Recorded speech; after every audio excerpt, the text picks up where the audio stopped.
Good morning, welcome to Catex TV. My name is Frank Fortunato. Today is Tuesday, January 20th, 2015. Interestingly enough, 2 years from today, the next U.S. president will be sworn in, Inauguration Day 2017. If you want to follow us on Twitter, go to Catex TV.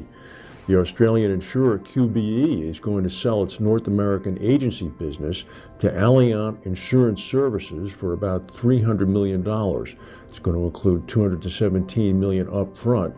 The balance is going to be on an earnout. An important part of the incentive for QBE to go through with the deal was that they're going to be allowed to retain the underwriting business provided by the agencies. QBE is said to be looking forward to continuing to grow its program business.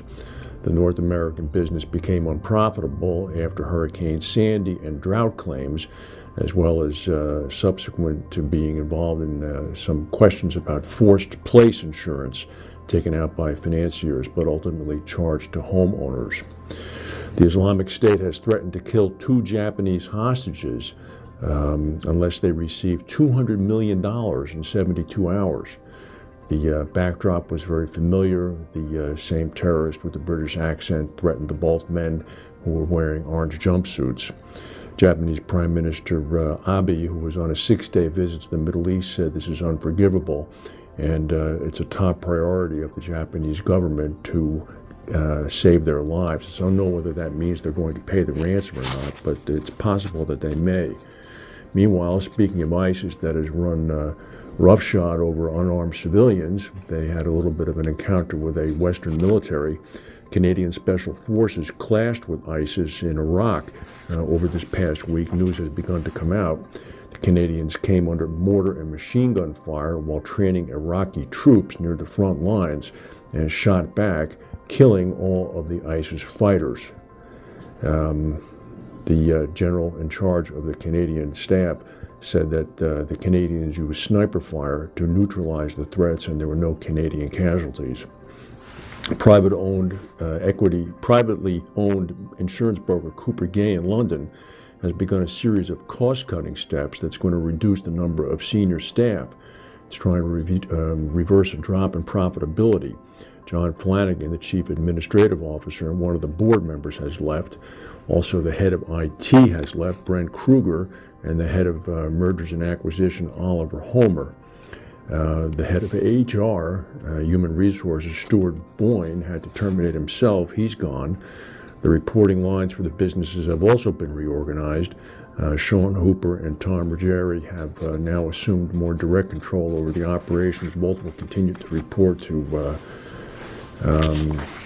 Toby Esser, the CEO of the overall company. The big driver in the drop in business is apparently a reduction in the Latin American business, mainly hit by the biggest blow, which was a loss of the Venezuelan state-owned petrochemical company account, PDVSA. The Chinese economy grew at its slowest pace in almost a quarter of a century, dating back to the Tiananmen sanctions back in 1989. However, in absolute terms, the growth, since it's a far larger base, it was only 7%, was equal to about 10% growth just a couple of years ago. The overheated real estate market was particularly noted for its contraction, dipped down to about 10% compared with almost 20% last year.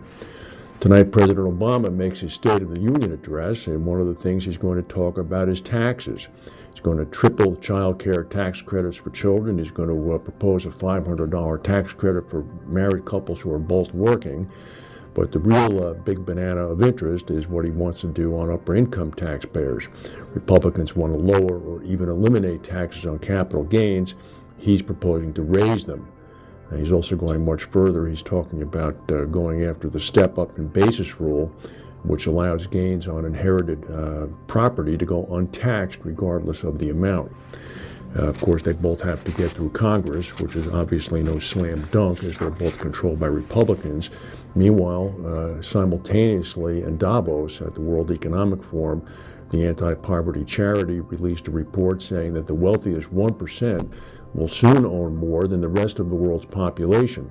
Oxfam says that the share of the world's wealth owned by the richest 1% increased from 44% in 2009 to 48% last year. Here's an interesting story. One would think if you were a publicist involved in advising the Kenyan government, you would have avoided this one. Kenyan police have fired tear gas at children in Nairobi protesting against the seizure of their school playground by developers. About 100 primary school children and a small group of activists pushed over a newly built wall that separated playing fields from the school buildings. Police came in with dogs and tear gas, firing at a crowd of children who ranged between the age of 8 and 13.